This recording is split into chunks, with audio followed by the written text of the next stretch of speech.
Hey, family, and happy Tuesday. Welcome to another episode of Excellence in Everything Live. I am your favorite student success strategist, Linnita Hosten. I'm super excited. Today's topic, debt-free college degree. And y'all like that title. We like the topic. Anything where we are free from things that bound us, especially financial bindings. We love to see and hear about it. So I'm excited that you are joining me today. And you know the drill. If you are watching live, I want you to go ahead and type in the comments. I am here. If you're joining for the first time, let me know where you're watching from. I'm always excited when we have new visitors and new guests who are coming in to check out the content that we're doing every Tuesday at 8:30 Eastern Standard Time. Today we have a special guest, Dr. Nicole Henderson. She and I were connected with a mutual friend, and we shared a very keen, clear, and very intricate passion for connecting the relationships between parents and their students, and then their career interests, and if they're going to leverage college as their education pathway, how they can do that in a way that does not burden them financially. She was very knowledgeable. Oh my God, Dr. Henderson Nicole has over 20 years of doing this kind of work. She is a former higher ed professional, social entrepreneur. She's the founder of Collegiate Bridge. She got a lot of good stats. I was very impressed when I learned about her work. Super excited to have her on today's show. And we'll jump in for our interview right after the introduction. You are excellence. Your mind is of excellence. Your visions are of excellence. Your unique superpower is nothing short of excellence. You amplify a voice of excellence. Your contribution to this world will be of excellence. You will achieve your highest goals and desires with excellence. You are capable of excellence. You have an inner power of excellence. You will achieve excellence in everything, every time. Awesome. I'm Linnita Hosten, and I live stream every Tuesday with the goal of helping those who love and lead those that what we call our teens and those are our young rising adults, to help you think about everything in excellence. My personal motto is excellence in everything, every time. And that simply means your highest quality of effort whenever you have the opportunity to do so. Be a good steward over the time and the tasks that you have. And I felt it was fitting this time of year as parents are transitioning or preparing their child to transition to college that we talk about doing it in a debt free or debt burdensome way. And we know that the cost of college is expensive. And so to have to sit at the foot of Dr. Henderson today is definitely a big deal. Super excited that she gave us her time. I just wanted to shout out those who are here. Hey, Deaconess Moses. Thank you for joining. Hey, Sherry. Glad to have you. Thank you for joining in. I can't see this person's name. If it's Dyke, let me know. But he says, I am back, excited about the topic. Me too. Hey, Chanel, thank you for tuning in. Again, if you are watching live, let me know. And if you have questions for today, you have questions for Dr. Henderson, please shoot them in the chat. So I'm going to go ahead. Dr. Henderson, how are you? I am doing great. Absolutely excited to be here. If you think they're excited about this title, you can imagine how excited I am about Yeah. this topic. And Absolutely. And Dr. Henderson, well, Dr. Nicole, I got permission to call her Dr. Nicole, Yes, is absolutely. everything, all things college access and college success. And those are just terms to describe. Well, I'll let you describe them. Define college access, because those are terms I frequently hear. What is the distinction between college access and then college success? Okay, so to make it pretty simple, just think of access as a doorway, right? So you have to have some kind of path doorway to get somewhere, right?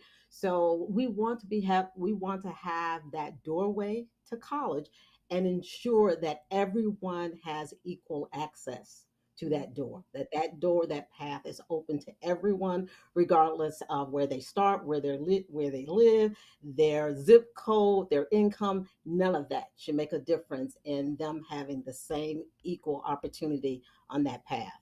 The success, however, is what we're talking about in terms of what is the institution's responsibility in making sure that when you say, yes, we're going to admit you there, we're going to do everything in our power to ensure that you are going to be successful there and graduate and complete. Mm-hmm. Mm-hmm. Thank you for clearing that up. And I know with your over 20 years of experience in working with higher ed and working with community partners as well in college access, college success, coaching students and their parents. And I love that. I'm an advocate of helping parents too. I know you've seen a gamut of things. And so I wanted to know a little bit about why did you start Collegiate Bridge? Tell us about Collegiate Bridge and why it was something that you decided to start. Okay. Well, you kind of hit the nail right on the head when you talk about the fact of with my experience and what I have seen over the years and my different roles and my different capacities across higher ed. You're right. I have seen up close, personal, all of the roadblocks that students face. I see what families face. I've seen what parents face in trying to navigate this whole higher ed landscape, right? So, taking that with my experience, I really wanted to level that playing field. I am very passionate about inequality, inequities, things that are not fair. They really pull at me, and I'm not one who can just sit back and say, okay, well, we're going to just have to let that go.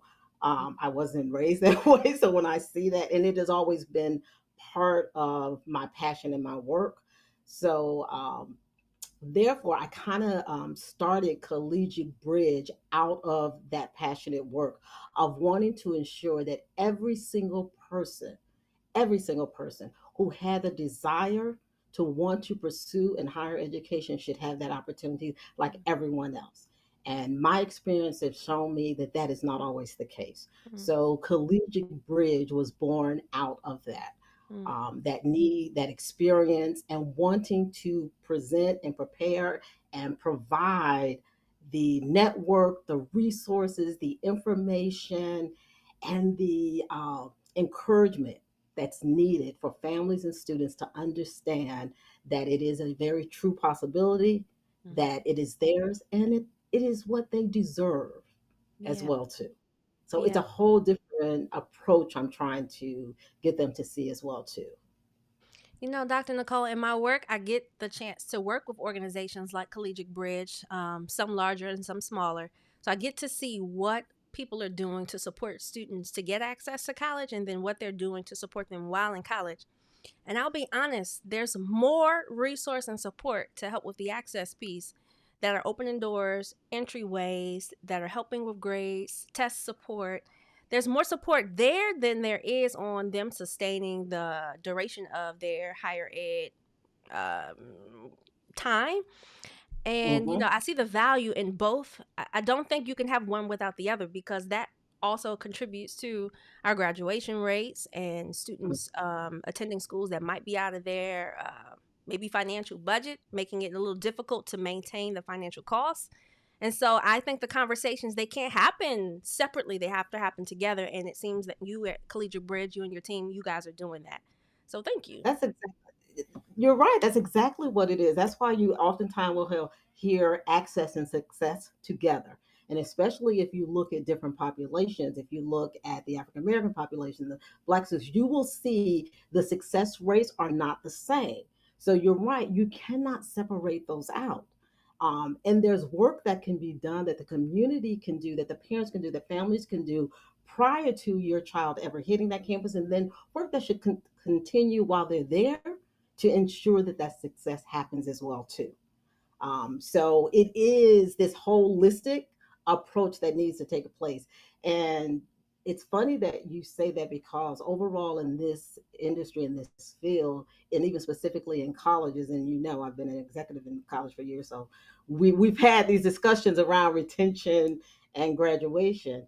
And what I can say is we did a really good job around the access, like you're Mm, saying, and there's more work on that front end. There's more support around there. There's more programs out there that's yeah, talking more about students and exposing them to college, but not the same way around the success. And yeah. one of the main pieces that's missing is the discussion around finances and paying for college. Mm-hmm. It is not a front loaded discussion, it Mm. usually comes at the tail end. Woo! And Oh, finances is usually the number one barrier to completion. mm.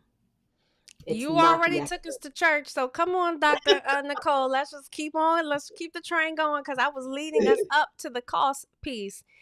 Talk to me a little bit about, how do you in your work, how are you seeing the cost of finance, the financial cost being discussed in the, I guess, college selection process? Is it being discussed?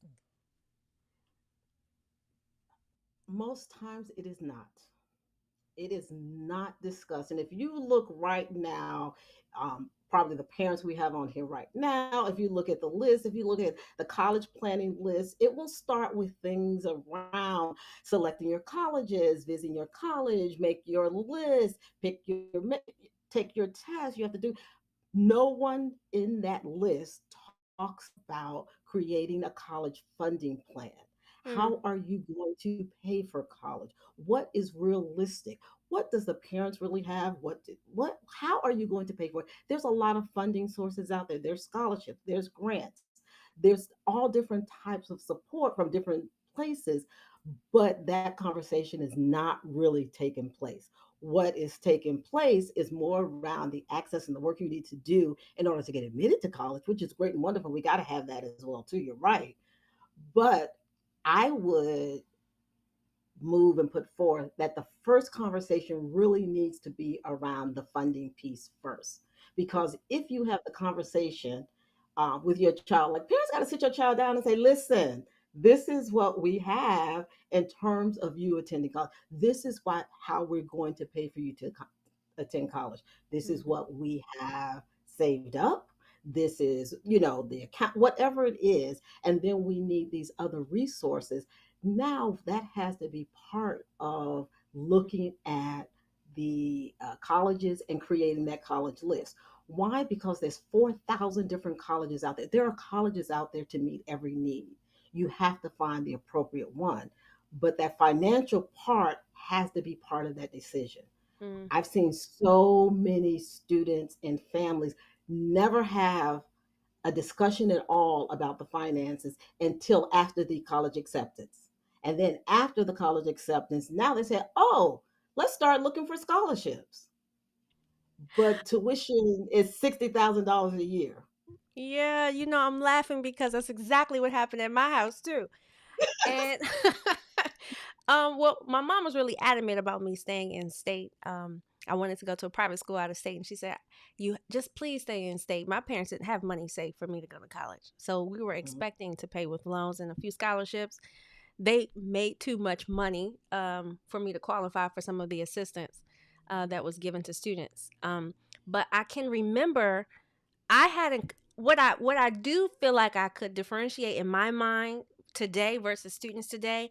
I understood the value of money then because I was working. I understood what it meant for something to cost 20, 30. I could conceptualize that. I understood that that was a Mhm. car and a down payment for a house. But I was very mature for my age. I don't think that there's a connection to cost and like the cost of living with when our kids are making this kind of decision. And so I do think that parents could do before their child starts to think about where they want to go. I think the practice of getting them to think about money in relationship to how much things cost, like show them a used Mhm. car book, look at houses together on Redfin, like ask them to Google how much you think it costs so that they can conceptualize the value of money. Without that, and if they're not working, they have no value of money. So if you say a school Right. costs 60K, to them that's like, oh, Okay. um, Right. Dr. Nicole, what are some of the hidden fees associated with college expenses? What are some of those things that like maybe go underlooked when parents and students are considering a choice of school?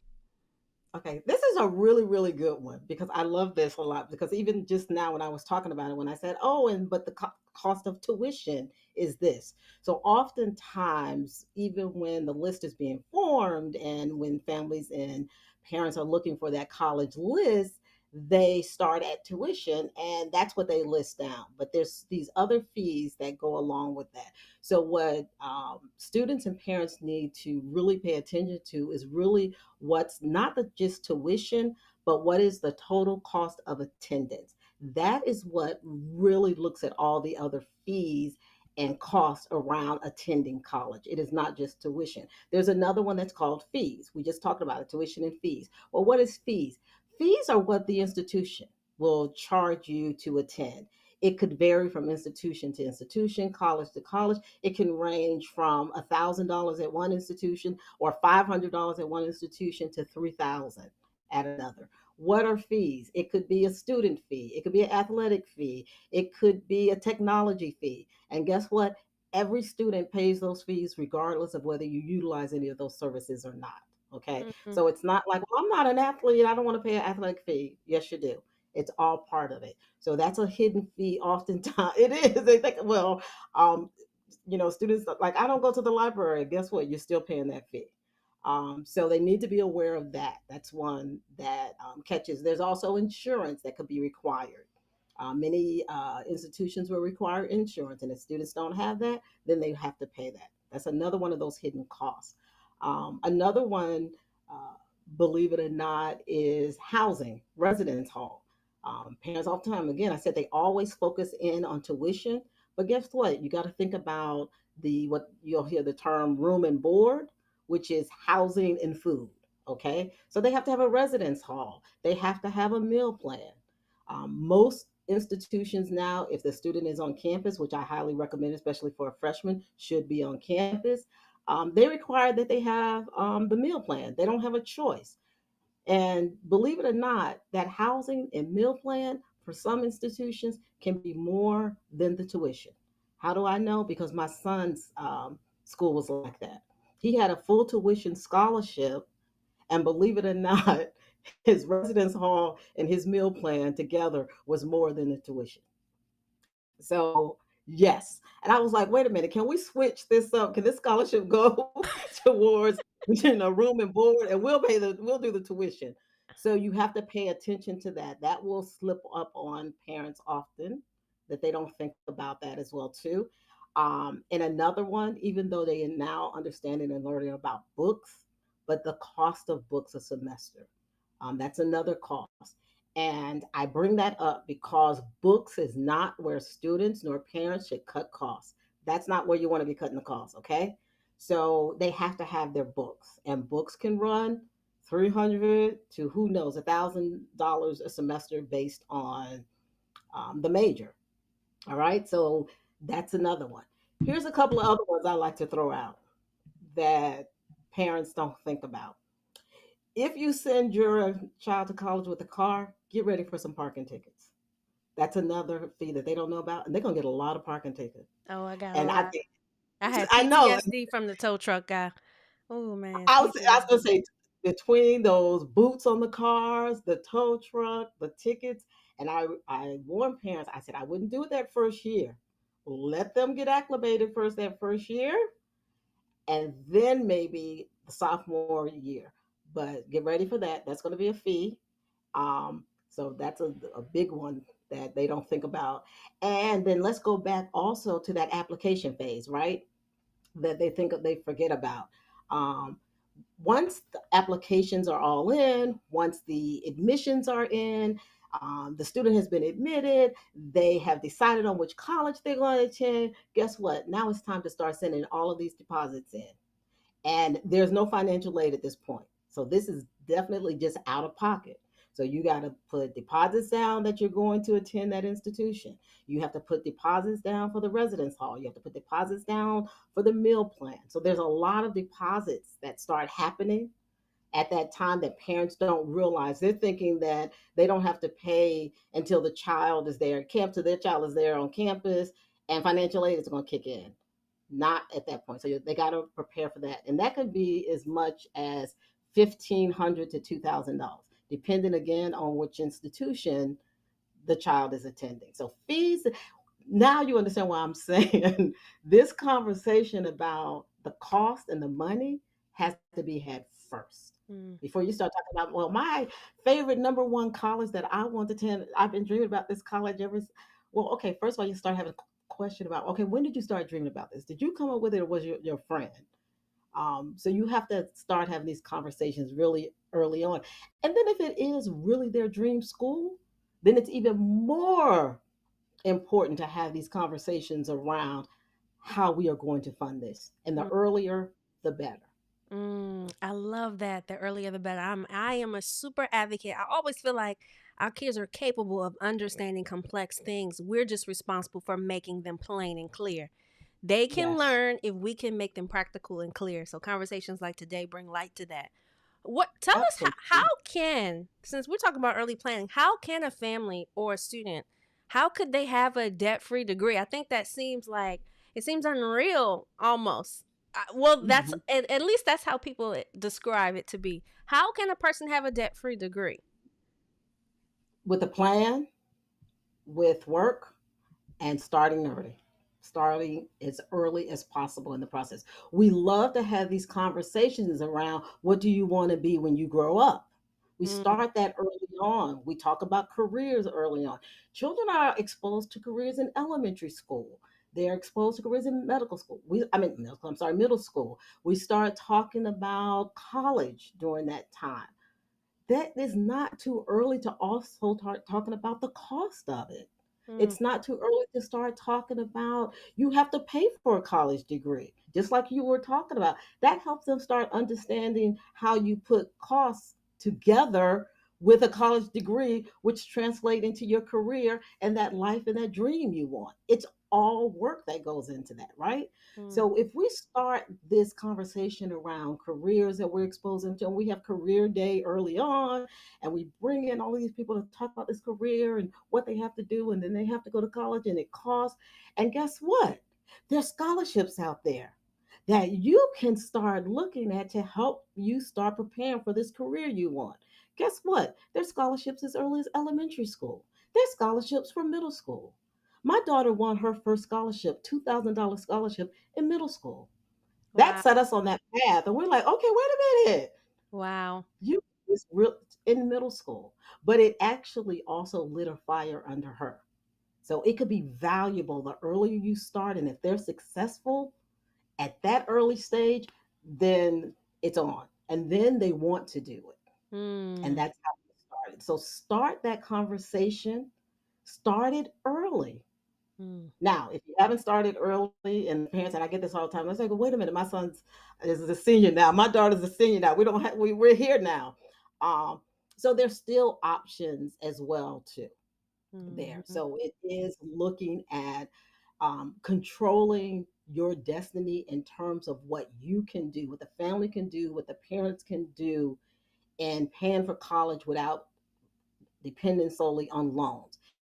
The longer you wait, and I'll just be really honest and blunt, the longer you wait to start having the college funding conversation, you will end up closer to loans if you start early on in the process and you start learning about the different funding sources. Like there's federal funding sources, there's state funding sources, there's private funding sources, there's scholarships from private sources out there of which you can control that. There's also funding sources at the institution that you're going to be attending. We all know coming in, there's the merit scholarships, right? And every parent want to know about those with the test scores and the GPA and the AP classes. Yes, that's also a source. But guess what? You can't just depend on that one because those scholarships are highly competitive, right? So if you're only, you can't depend on one. So you got to say, okay, I'm looking at the merit scholarships from the institution.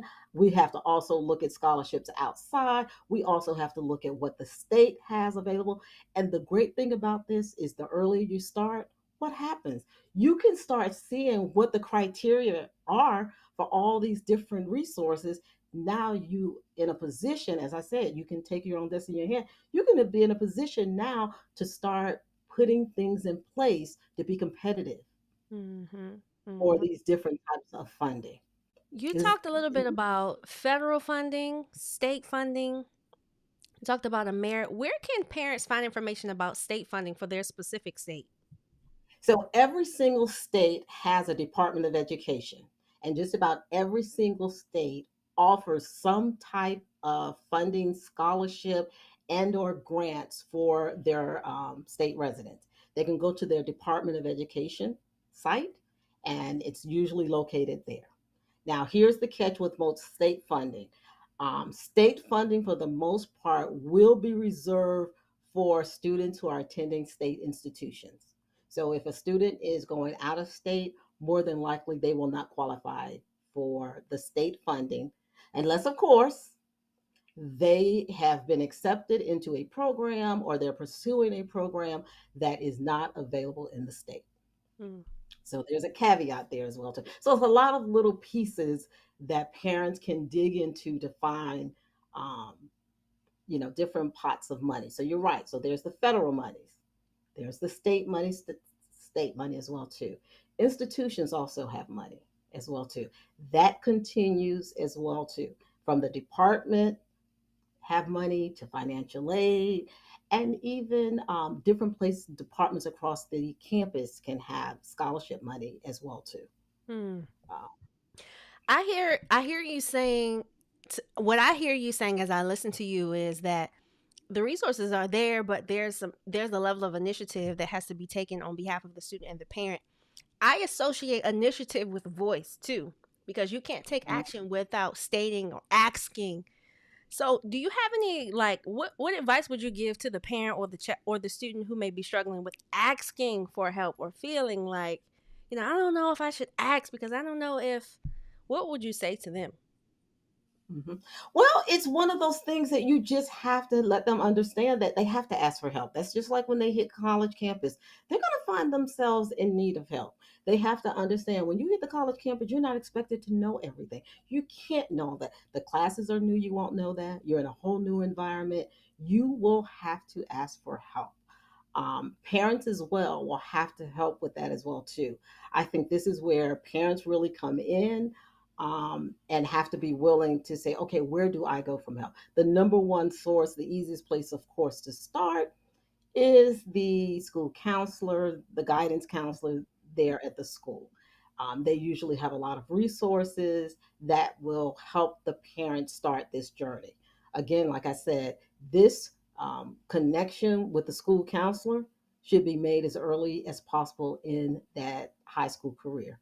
So if you have a child early in high school in their freshman year, you should be meeting with the guidance counselor, the school counselor then, and Mm-hmm. setting up what is the plan in terms of your child's career, college, expectations, so everyone is on the same page. Yeah. Um, but resources are bountiful out there. It's just disjointed. Mm. Um, and it can get overwhelming because there are different places that parents will have to go for different pieces of this journey, Yep. different, like I said, the school counselor first. You're there because you have to understand what's the curriculum, what's the courses, what is that college bound curriculum needs to look like for your child, what kind of institution colleges are you thinking about, because that could change what you want your high school curriculum to look like as well too.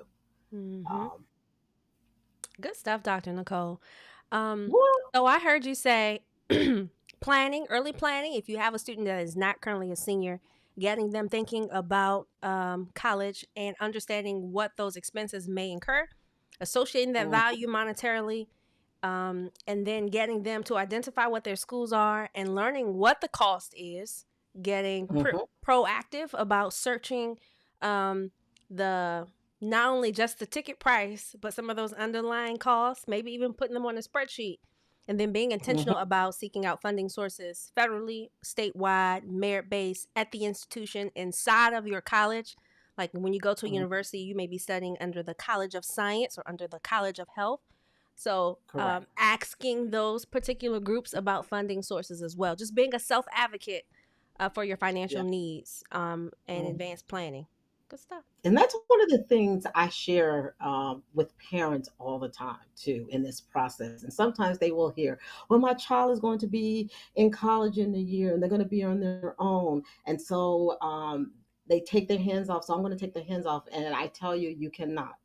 You have to be your child's number one advocate all the way through school.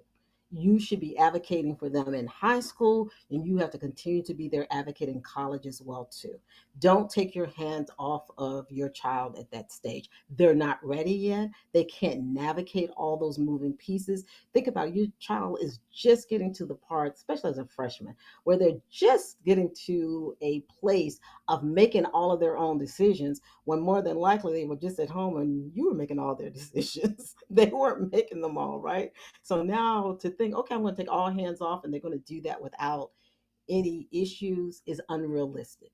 So I have parents kind of think of it like this, okay? So when you're taking your child off to college, think of like that bowling alley, that bowling lane, right? So we have the bowling lane, and our goal is for that our bowling ball to go down to the center of the lane, and that's the strike when we get to the end. That's our graduation, right? But we also know on the end, on both sides of that lane, where is it? There's gutters on both sides, right? And you don't want your ball over there, right? So, but we also know that if you don't get it right, that's where your ball is going to go in that gutter. That's what I tell parents do. If you take your hands off your child at the beginning of their college career and they start going towards that gutter, that's your job to stop them. That's your job. So, how do you do that? Think of yourself just think of yourself as the bumpers. You know, when the little kids are bowling, they put the bumpers over there, right? So that if the ball hits the bumper, it gets them back to the center, right? Think of Mm-hmm. yourself just like that. You're going to take your hands off them, put them in the middle of that lane, but keep your arms right over there in that bumper, because we can't afford for them to go into the gutter. We just can't, Mm-hmm. because we may not be able to pull them back because we don't know what that is. So, as their number one advocate, it is your job to keep your arms there. You are their bumpers, and don't let anybody tell you anything otherwise. Okay. If you hear, and you will hear some people will say, well, they're adults now. No, they're not. No, they're really not. They're adults in number, but we all know that when they're in them college years, they're not there yet. I know because I'm from the student affairs background, and that's what I did.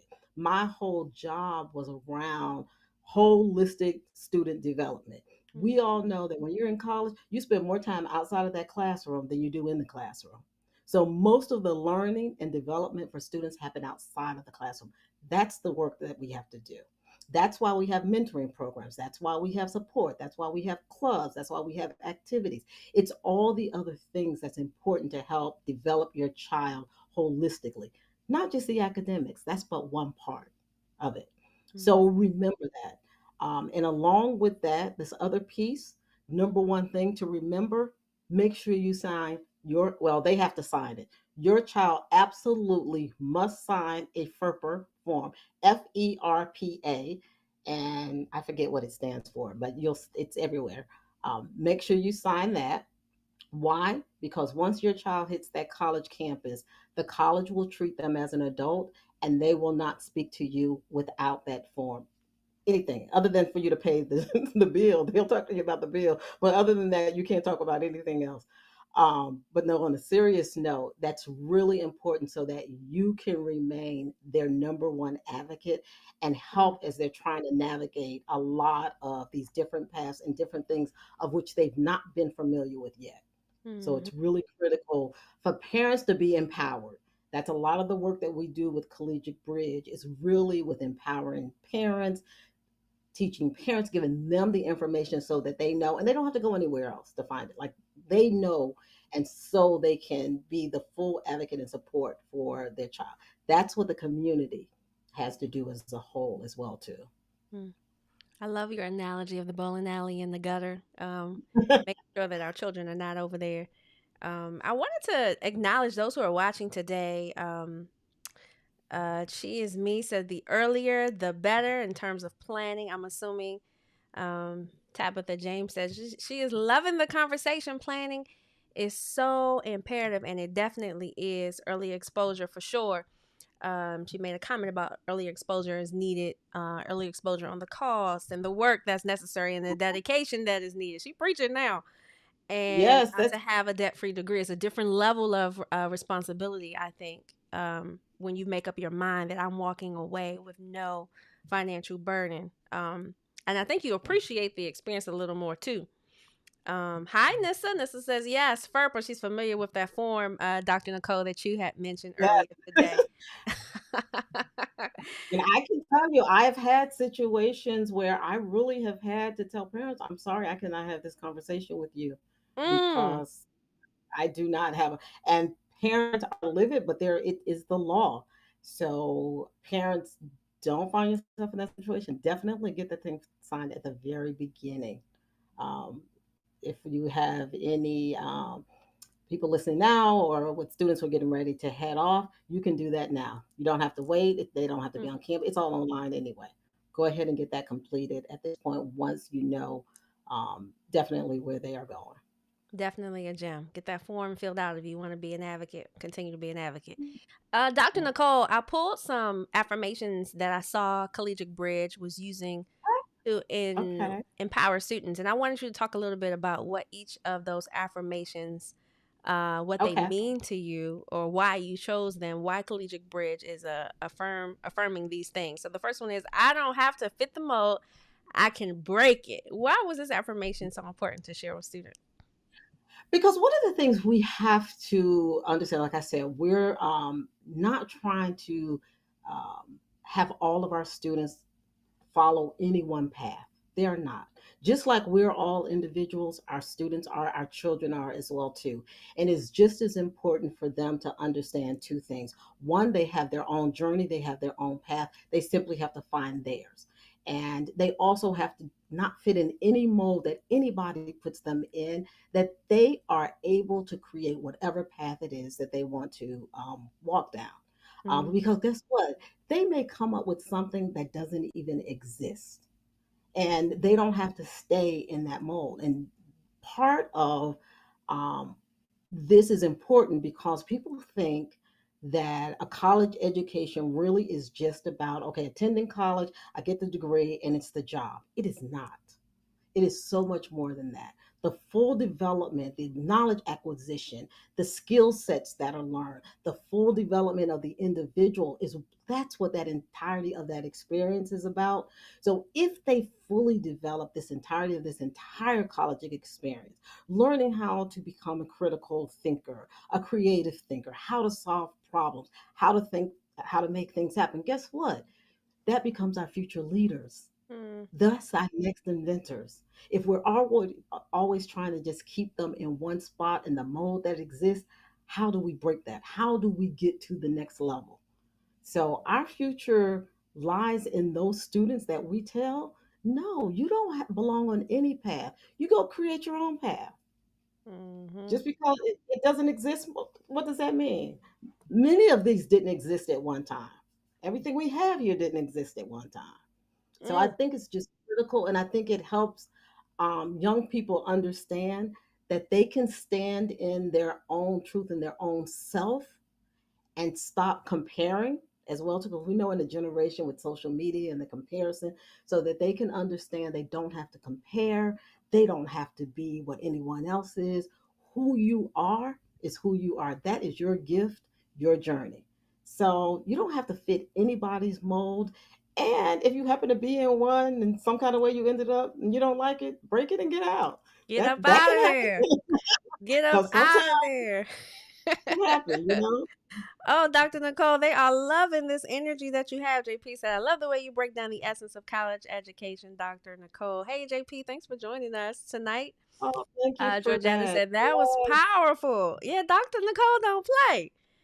We I appreciate her. don't. No, And then no. finally, Listen, Tab says so much more. Woo, come on. Dr. Henderson, you better preach. I I will. love it. Okay, that's what I'm saying. I will have y'all here all night, but I'm not going to do that Okay, because let's get this to. We got two more affirmations that you okay, posted. I wanna make sure I get to them. Here's the second one. I have the abilities to rise to the challenge. Why was that important? because how often do we see um things in society, that will make young people think that they don't have the ability. So it Mm, really is a mindset. So that affirmation is around helping young folks understand that your mindset is what's most important. And if you have a growth mindset, that you have the abilities to do anything you want, then not even the sky's the limit. What I tell young folks, honey, why is the sky the limit when it's a whole universe out there? Okay, why we stop at the that's just the earth, right? It's a whole universe. So that's my thing. It's a mindset that there is nothing that you don't have the abilities to do yet. And so I Mm, always remind them of the yet. So if you can't do it now, doesn't mean you're not going to ever be able to do it. You just haven't gotten it yet. That's why we're at college. You haven't learned those classes yet. That's the whole point of sitting in the class. You don't know the material in the classroom. Don't mm. expect you to go in there and know it. You have to learn it. But at the end, you will know it. That's the whole point. Mhm. So the ability is there if you believe in your mind, yourself, and your spirit that you can and you're willing to put the work in. It's not magical. We got to work for this stuff. Um, then it will happen. So that I think is critical to pour into young people to understand. And we have to. That one's really really strong uh, because over my years, there's a lot of negative messages, a Mhm. lot of negative messages. And believe it or not, a lot of those negative messages come in the educational arena. Mm. A lot of my research that I did was around college readiness. And one of the things that I found out that really propelled me even more into this work was around the messages that students received around not being college material, not having what it takes to be a college student, and being directed into lower level classes so that they wouldn't be prepared. And many students who really truly believe because they heard it over and over that they didn't have the potential, which was Mhm. not true. I had, and then it's in the educational arena, high school, college. I've had students I've worked with who are now attorneys, doctors, surgeons, who were told when they wanted to go to med school that you don't have what it takes. Maybe you should try another major. Wow. So Wow. that is, and I am not making that up. No, I know And you're they're now not because I've heard students say that they have had to recount stories and unlearn what other people have shared with them or projected onto them. Dr. Nicole, we have yeah, one more affirmation I want to make sure you get to tonight. okay. And it's one of my favorite of the three. And it says, there's more to my career than my grades. Why was that important to share with Because students? we have a system, just like I was talking about the essence of what a college education is about. A college education is more than just what those grades are in that classroom, it's more than just the academics. And that's the same thing around your entire career. Your grades are just but one part of who we are totally. Because I'm going to tell you, I'm Dr. Nicole sitting here, but if you could have saw my first semester grades in college, um, you wouldn't have thought that I would ever have been a Dr. Nicole Henderson. That's for sure. Mm, Okay, so it is important to know that is but one aspect of it, and there's so many aspects that impact grades. Okay, so grades are just but one measure in time.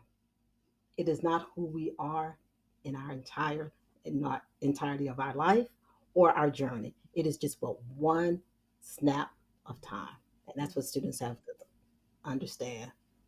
The holistic development, yes, I just saw that come across. Yes, it's all about that holistic development. That's it. for sure. That's the college experience. That's why I don't like to hear college is not for everyone. Why not? There's 4,000 different institutions Mm, across technical careers. There's certificates. There's 2 year. There's 4 years. There's small. There's large. College isn't about a mm, class. It's about knowledge acquisition. It's about holistic development of individual persons so that they function at their highest level of potential for themselves. Why would we want that for everyone? Why mm. wouldn't we? So it is for Wow. everyone. It's just the connection, finding the right connection. That's it. College is about knowledge acquisition. I have never heard it put in that way so eloquently. And I agree. I agree. Mhm. Wow. Wow, Dr. Nicole. We've kept you for quite some time. I've got a chance to hear about some of your strategies for um, decreasing costs. We talked about developing the holistic child or things that we can say to affirm them along their career journey. What would be your advice to the parents sending their child off to college like this year, like in a few weeks? What would be your advice to them? What are some of the things that they should be thinking about and or that they can do prior to them leaving? So, a couple of things I would tell parents that they should be thinking about right now. One, definitely having that conversation around making that transition to that college life, which is going to feel different. It's going to look different. I would also continue to have that funding conversation. All right. Because if your child is going off to college this year and it is not debt free and you had to take out loans, that doesn't mean that has to be your fate for 4 years. There are still options after that. Even if the first year you had to do loans, continue to create a plan and to work a plan so that you can reduce that debt from then on. So maybe it won't be totally debt free, but maybe it'll just be that first year. So continue to do that as well. And one of the things I would tell parents also to understand is when you're talking to your children, ask them how they are doing.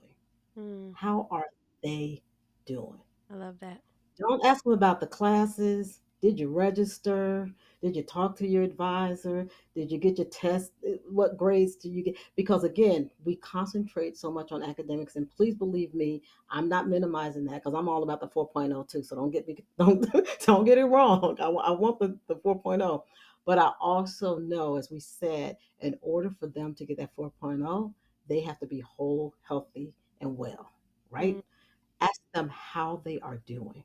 How are they feeling about even just the transition can be overwhelming. They could be scared of mm, going and you don't even know it. So that may be a conversation that needs to take place. So you can dig in and see what that is they're feeling.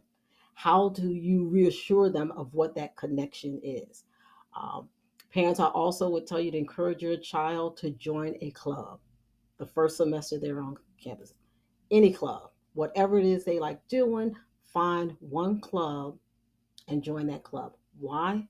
Because they need to have some connection right away, because they can find themselves feeling lonely very quickly, mm, depending on the institution, how large it is, um, what their background is, the family structure.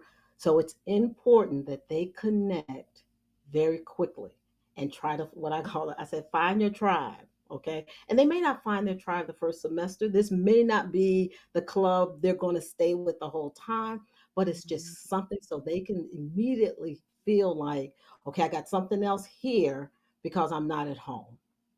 That's a mm, critical thing. That is that connection and engagement piece. That's critical for our students. That's the work that I we do in the student affairs arena. We have to capture very quickly. So tell them they don't have to wait and see. No, if they see a club, I'm interested in photography. Whatever they're interested in. I don't know what I'm interested in. There's a couple of clubs. Go sit and see. It's mm, this is all about learning and exploring. They don't get to explore so much in the academic arena because the majors and the courses are pretty set.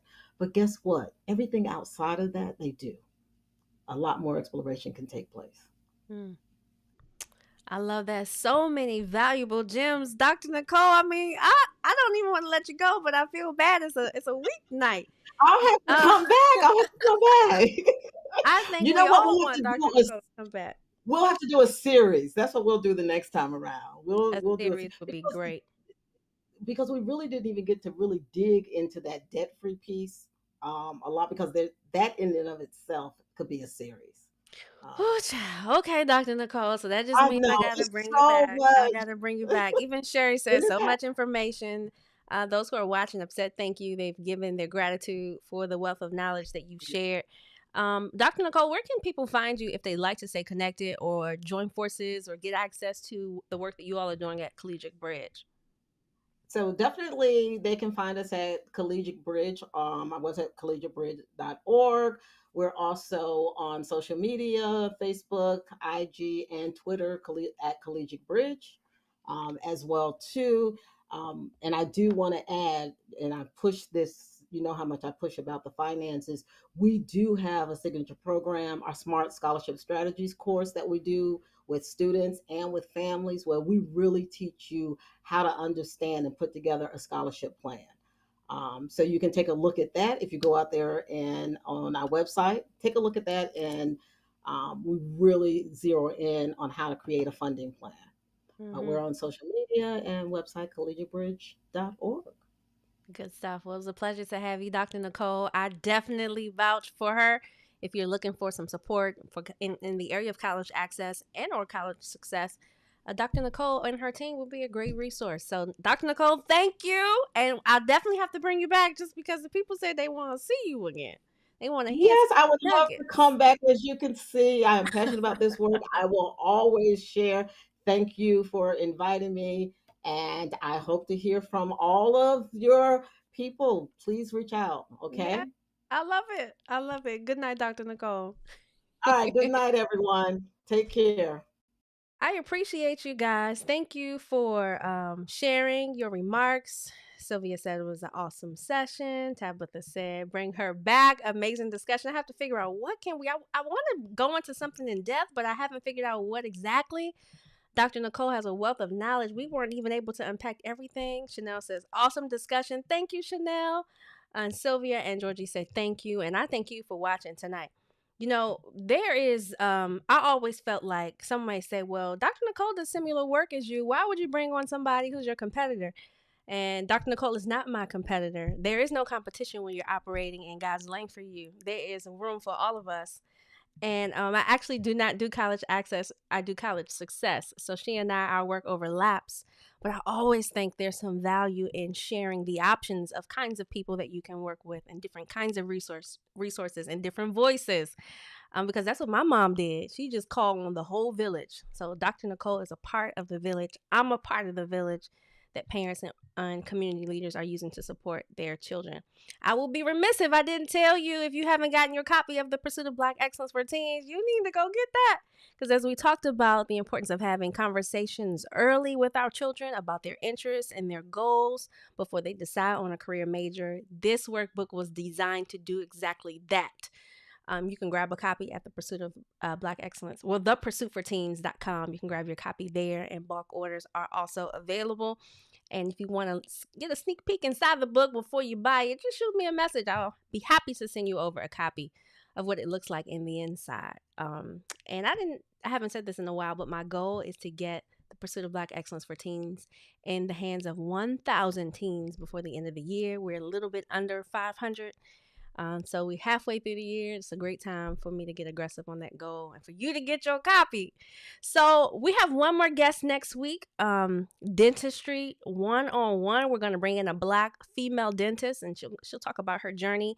I always like to find people who are doing things that perhaps we don't always have representation in. And I thought it'd be great for her to come on. She's young too. Hopefully she could take us behind the scenes of her practice. And if you have a student who's interested in dentistry, this will be a great session next week for you to share with them. But I think it's good for our kids to see different types of examples and options. That's the goal. That's the goal. Hey, Crystal. Crystal says so much wisdom. Yes, I agree. Woo, I agree. And Sherry, you are absolutely welcome. Thank you again for tuning in for tonight.